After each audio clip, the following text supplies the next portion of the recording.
gentlemen, boys and girls, children of all ages.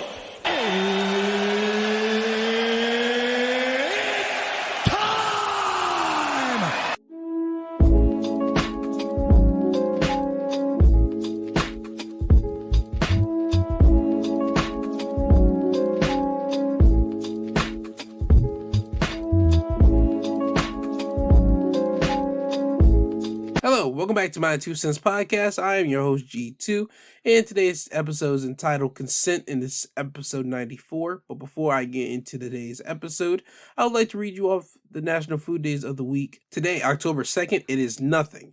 October 3rd, it is Soft Taco Day. October 4th, it is Vodka Day and Taco Day, more or less hard shell Taco Day.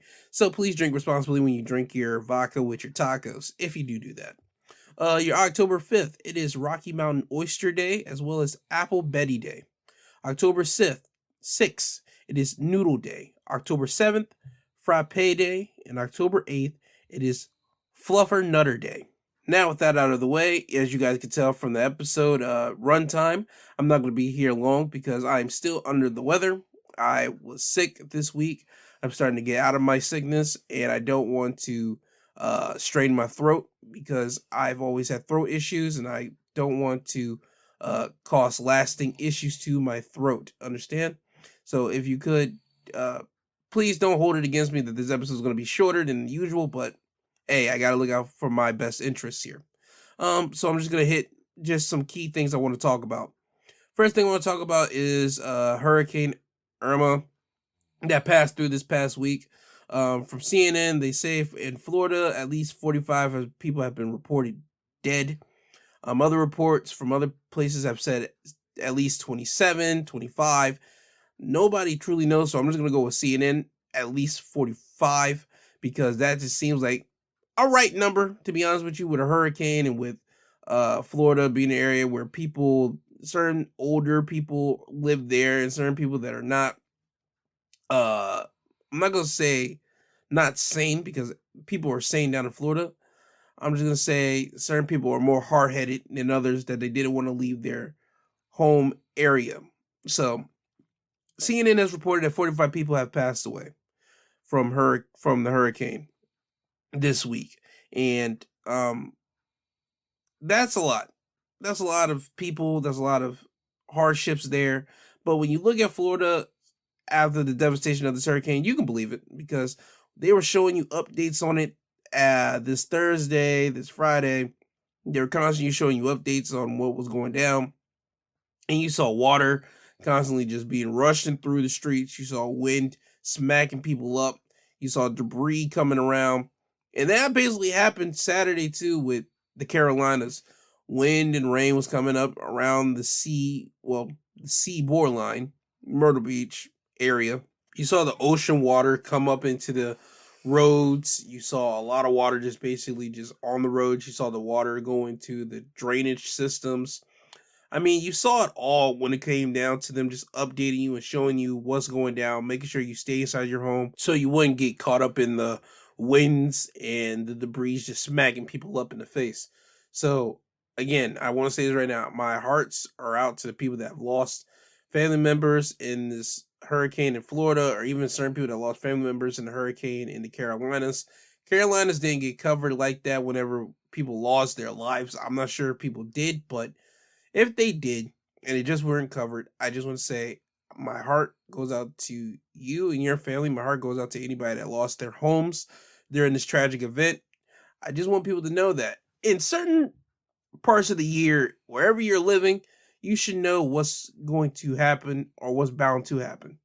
So, for example, in the Carolinas and the Florida area, whenever it's time for September or October of every year, hurricane season, we always have that possibility of a hurricane coming over and destroying us, or at least destroying your home and all that type of stuff.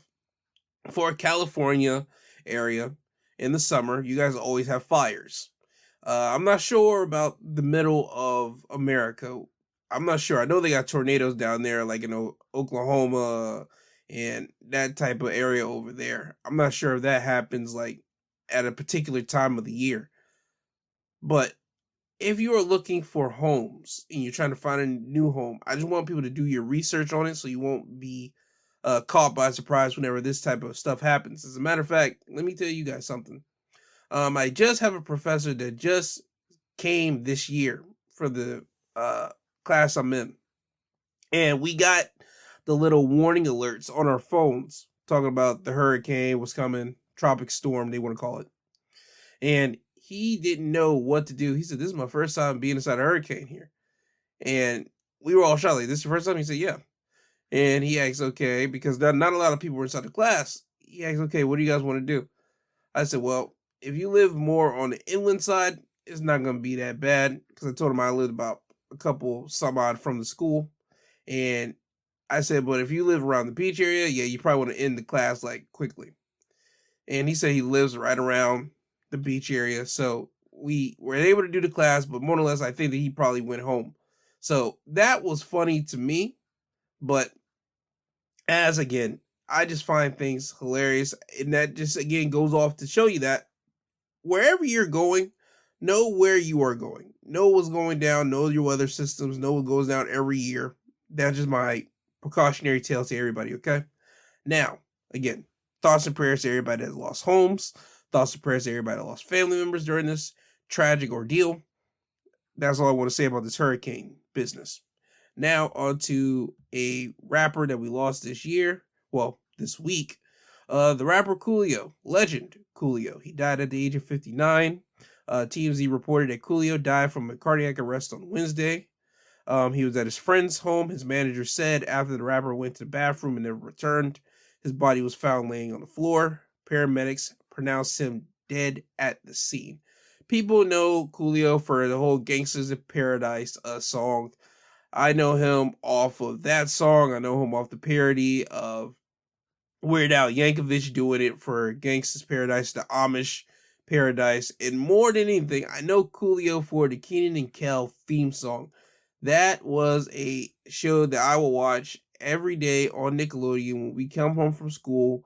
If not just coming home from school, but like a couple hours later, you turn to Nick, you will see Kenan and Kel, all that. There's different Nickelodeon shows, but Kenan and Kel had the most fire theme song. So I want to thank Coolio just for that alone. People are going to have more intricate tributes to go and lay out to Coolio. I don't, because I just know Coolio for literally Gangsta's Paradise and Kenan and Kel's theme song. And also, I do know him from this as well. If you have not watched Coolio's appearance on the Hot Ones show on YouTube, is basically celebrities eating chicken wings that are just hot. It goes from low level hot to a burning sensation type hot. Go to that episode. That's literally one of the great episodes of Hot Ones that Coolio was on. Happened a couple years ago, but just go to that. You get a nice little insight on the man himself. But I just want to say thank you to Coolio for making my childhood with the Kenan and Kel theme song personally. So with me ending my Coolio tribute, I have to play the Kenan and Kel theme song. So I present to you Coolio's Kenan and Kel theme song. Oh, here it goes.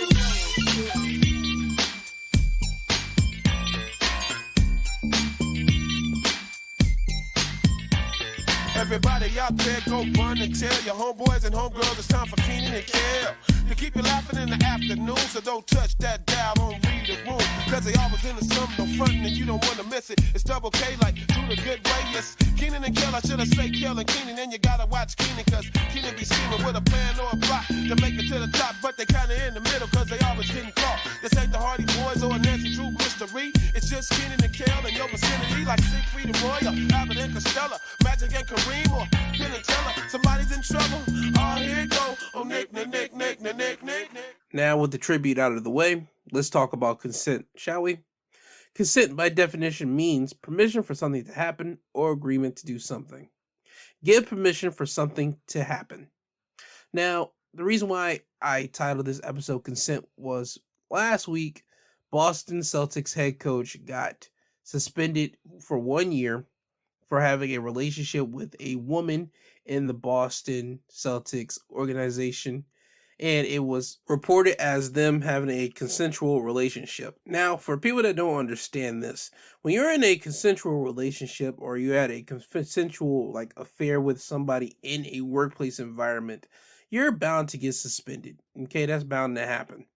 Okay, but what should not happen is one person gets suspended or one person just face the brunt of whatever punishment happens and the other person does not.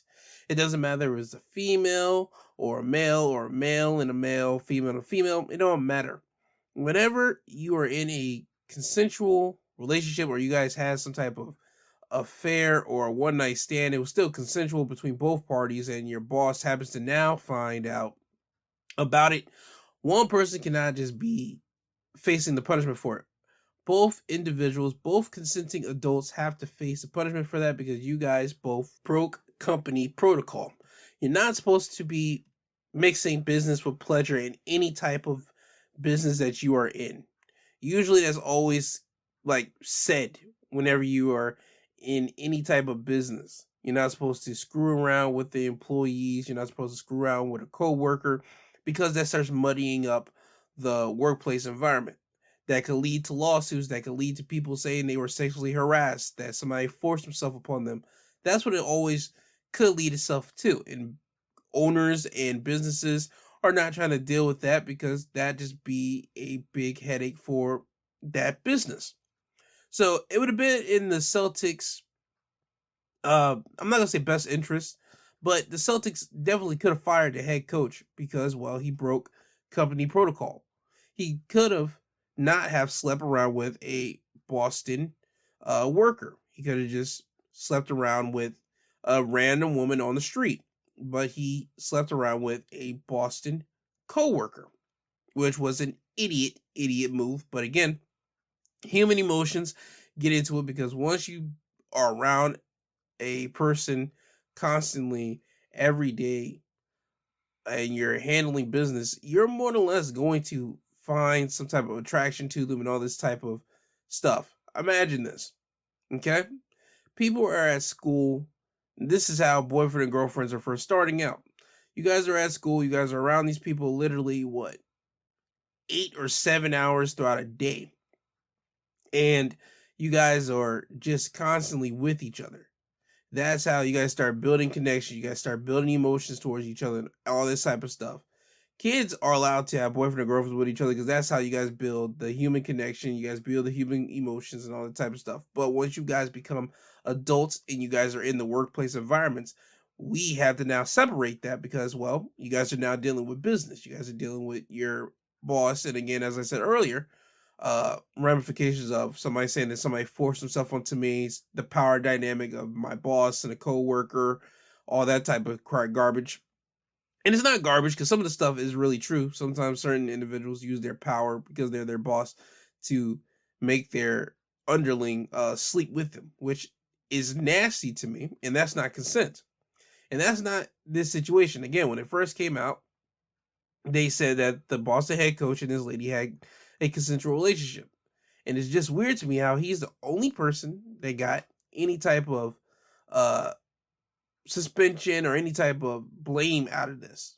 And I'm not saying that this woman should be blamed. I'm just saying that this woman should face some type of consequences just the same way as this Boston head coach is facing consequences. That's all I'm trying to get with this.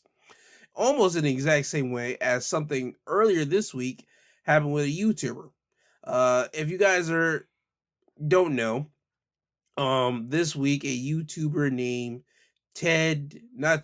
Ned Fulmer, who was known for being with the Try Guys. If you don't know the Try Guys were 4 guys that left a company named BuzzFeed, and they did stupid type of things on their YouTube videos for BuzzFeed. When they left BuzzFeed, they ended up making their own YouTube channel. They ended up having their own company. It's straight up just those 4 guys, and they start hiring other employees underneath them. Long story, less long. Okay? Ned and Eugene and Keith and Zach were the 4 guys that left BuzzFeed to create their company, Try Guys. Ned Fulmer was the guy who was the married guy who was dedicated to his wife. Every time you would do an introduction with all four of these guys, he will always say, "And I have a wife," or something along the lines of, "I am the husband of," enter wife's name, and he's supposed to be the happy, doty husband guy. The guy that you would think he'd be the last guy to cheat on his wife. Well, this week it comes out that he had a consensual relationship with one of his workers.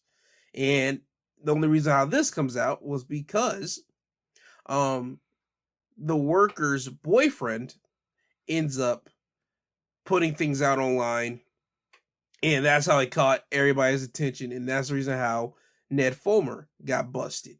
And with that, he's now no longer working for Try Guys, which for me, that's weird to me, because once you created a company with somebody, how can you get like tossed out? I mean, we've seen Papa John do it because he said some racist stuff. But for you to have a consensual relationship with an employee is, again, a weird thing. I don't understand how these people get themselves in these situations and get busted and capped out like that. I don't understand it. I don't get it. It's not.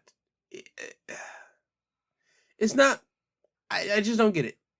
Again, you know your rules. You made the rules. You're the boss. You're not supposed to have any type of fraternization with your employees of that magnitude of a sexual relationship. But you did. And you always were the guy. You, at least, if anything else, you had the image of being the married guy. Fulmer did go on Twitter this week, and he did confirm that he had a consensual workplace relationship, adding, "I'm sorry for any pain my actions might have caused to the guys and the fans, but most of all, his wife." The remaining guys released a statement earlier in the day announcing that Fulmer would no longer be working with them as a result of a thorough internal review. We do not see a path forward together. His wife did release a statement at the time stating, "Nothing is more important to me and Ned than our family," she wrote, "and all we request right now is that you respect our privacy for the sake of our kids." So Ned is out here with his wife. They're trying to rebuild, and more or less Ned's trying to rebuild the trust that he lost from his wife after his betrayal. And again, this is still weird to me.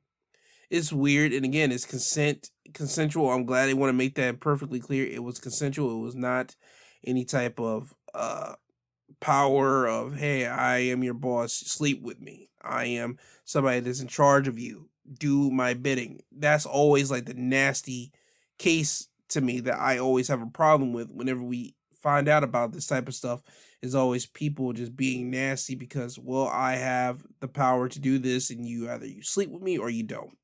And there's always your other choice, by the way, for your, whether it be the man or female that is not in the marriage predicament, or the person that doesn't have the power. It's always up to you if you're going to do that situation or do whatever that person that's in power or that you want do. And I know I just sounded so cryptic in that. Let me explain it like this. If you are going to deal around with a married person, it's all on you. You know that they're married. That's all on you. You can't just now just throw your hands in the air and say, "Well, I'm not married." Nope, you're not married, but you knew that that person was married, so you are going to hold some type of, you're going to have to hold some type of accountability, because you are knowing that that person that you're messing with is married. You know that the person that you're messing with has a person at home that doesn't know anything about this, and that you might be a homewrecker in the end whenever this stuff does come out, and if it does come out. Now, for the person that might be in power, that might have a position open that says, "Hey, yo, sleep with me or you don't get this job," it's all up to you as a person that wants that job. Do you want to sacrifice yourself to get that position, or you want to walk away and say, "Nah, I'm good. I can do something else, or I can try to find a different way to get said position." See, that's what I was trying to say with that whole cryptic thing earlier. For Ned here and for the Boston Celtics head coach, consent was needed in both of these situations. Both of them have women that were consenting to the acts that they committed with both men. And that's what I'm just saying. The Boston head coach, he got 1 year suspension. You hear nothing about the lady. Ned Fulmer, he ends up losing his job at the company that he helped create. And now you hear nothing about the woman, if she got suspended or she got anything happen to her, she got released. Nothing about that. Now, it just happened this week with Ned Fulmer. Give it another week or two, somebody on Reddit's going to find it out, because Try Guys is literally nothing but an internet style situation for YouTube, and they got Reddit dedicated to these pages. So I guarantee you somebody's going to find out if that woman is still working with Try Guys or not, or either she's just suspended or whatever the case may be. But there's been people trying to find out that Boston head coach woman, they've been trying to find out who she was for these past 2 weeks. I don't know, because I really don't go into all that. I just wait until the reports come out so I can see who the woman was and all that. So that's all I'm waiting for. And before I do get you guys out of here, because I told you it wasn't going to be a long episode, I want to talk about Brett Favre, because Brett Favre, you, my guy, have been sleeping under... You've been escaping a lot of people's grasp. And what I mean by that, the news hasn't really picked up on you the way that they should be picking up on you. So I'm going to do it right here. CBS Sports would put out Brett Favre scandal, explaining how the ex-quarterback is accused of misusing of Mississippi State welfare funds. Hall of Fame quarterback Brett Favre is in hot water for his connection in the Mississippi welfare scandal involving the misappropriation of roughly $77 million. Favre, who has not been criminally charged, has denied knowing that the money he received for different projects was welfare money, but court filings, text messages, and tax records have shed new light on the situation. In the latest development, tax records obtained by ESPN and The Athletic on September 28th show that Favre's charity, Favre for Hope, funneled more than $130,000 to the University of Southern Mississippi Athletic Foundation from 2018 to 2020. The charity was originally created to help charities that provide support to underserved and disabled children and breast cancer patients. Marcus Dupree, a heavily sought after high school recruit in the early 80s, is another high profile figure that is allegedly involved in the scandal. In an interview with ESPN on September 28th, Dupree denied allegations of wrongdoing. His name has not been in the media as much as Favre's recently, but in March 2020, Anna Wolf from Mississippi Today published an article about how he used the Marcus Dupree Foundation to cover the mortgage of his 15-acre ranch. The entire welfare scandal is Mississippi's largest ever public corruption case. It involves money from the Temporary Assistance for Needy Families program, a federal program that provides grants, funds to states and charities, states and territories, to help families in need. According to the benefits.gov website, state admission programs may include child care assistance, job preparation, and work assistance. In the summer of 2017, Favre began to ask then Mississippi Governor Phil Bryant for funding for a new volleyball facility at the University of Southern Mississippi, his alma mater, and the same school at which his daughter played volleyball. Text messages from August 3rd, 2017 show Favre asking MCEU founder Nancy New about privacy regarding payments to him. If you were to pay me, is there any way the media could find out where it came from and how much, he asked. She reassured him that the information would not be made public. The next day, she told him that Bryant was on board with their plan. New and her son, Zach, pleaded guilty to 13 felony counts relating to the scandal earlier in 2022. According to an audit, Favre was paid $500,000 in December 2017 and $600,000 in June 2018 for appearances and speeches at multiple events that he did not attend. Favre said he filmed commercials for the nonprofit organization, and that's why he was given the money. The auditor later revealed that Favre's contract stated that he needed to give speeches and a radio advertisement. Favre gave back the initial payments, but reportedly still owes $228,000 in interest. In April 2022, Mississippi Today reported that Brett Favre briefed Bryant on Privicus, a pharmaceutical company in which Favre was a top investor in. Per report, the company received $2.15 million from the scheme. Some of the text messages obtained by Mississippi Today showed that Privicus founder Jack Van Landingham and Favre offered Bryant shares of the company.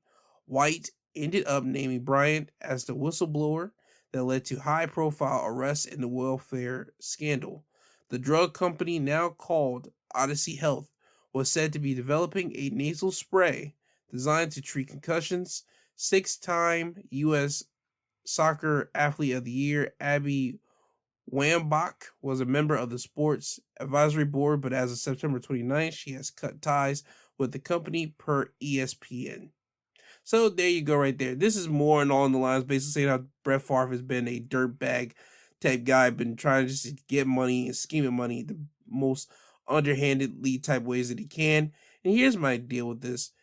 If you could cheat the system, cheat the system. But if you're cheating the system out of welfare, if you are creating organization and creating charities and all this type of stuff that's supposed to help people that are not, disabled children or breast cancer patients or people that are in the welfare and all this type of stuff. If you're creating companies, creating charities that's supposed to help these people and the money don't go to them and you're using it, you're a scumbag. If you're taking money out of the welfare support in a certain company, but in a certain state, you are a scumbag. And that's basically what this whole thing is right here. Brett Favre is in a lot of hot water because he was taking money from welfare systems. He was taking money from his own charity. He was just doing a lot of things that were not right, that you shouldn't do. And the funny thing is that Brett Favre's whole thing is not being covered by the media like that. The media, and more specifically the sports media, is covering a lot on the Boston Celtics head coach situation, his consensual relationship compared to a guy who consented on thieving people out of money that belonged to them. I don't get it. I don't understand it. I mean, if you want to get down to it, Brett Favre is white. The Boston Celtics coach is black. So take that with what you will. I'm not going to try to be racy, but you guys kind of guess where I'm going here with that. But it's just so weird that this man, Brett Favre's whole situation is not being covered the way that it should be covered, in the light that it should be covered. Hopefully this week it gets covered in ABC, CBS, NBC, all these other companies, CNN, all these places start like going hard at Brett Favre for this, because this is disgusting. This is nasty. This is completely utter trashiness. The way how this man is literally dodging, just media and news sites just not covering this man being nasty. It is completely crazy to me. So I'm hoping that this week they get to cover this guy and actually get to tar him up and beat him down and just get into him. The justice system is doing that, because if you got affidavits and you got audits and all this type of stuff, that means somebody's looking into what you're doing. The court, the government is looking into what you're doing. So I don't know if Brett Favre is going to be charged criminally or what, or is he just going to have to pay back all the money that he stole. I'm saying that he should be charged criminally, because again, whenever you are taking money away from disabled children, breast cancer patients, and welfare, yeah, that's called crime. That's called jail time. That's not just called, you got to pay back. No, that's called jail time, and also you got to pay that back too. But we shall see. Hopefully the ABC, CBS, all these other big major companies start looking into Brett Favre more and more this week. Now, with that all being said, I told you this wasn't going to be a long episode, and that's all I got for you. I want to thank Apple Podcasts, Google Podcasts, all the other podcast networks that I am on for having me around and still allow me to be here. I want to thank you guys, the people, for downloading the episodes. Again, I apologize for this one being a shorter episode. Hopefully next week my throat and my body will be better, and I give you a hour-long episode as I usually do. But hey man, my body just wasn't in it this week just was to end it today. I'm sorry for that. I just want to thank you still for downloading the episode and just rocking with me. Hopefully you stay with me for another week and I can be back to myself. And with that, always remember, I love you, I love you, I love you. I love you, I love you, I love you. I do love you all. I thank you tremendously so much. Remember, don't be a dick. Try to be a better person than what you were the day before. I want everybody to have a good day. Have a safe day. I'll speak with you guys next Sunday if you listen to the Sunday episodes. And if you listen to Saturday episodes, you listen to the Saturday episodes. But with that, this has been G2. This has been my 2 cents podcast. This isn't goodbye. This until you hear from the sweet sounding voice again. And with that, Kanye, could you please take these people home? I'm tired, you tired, Jesus wept.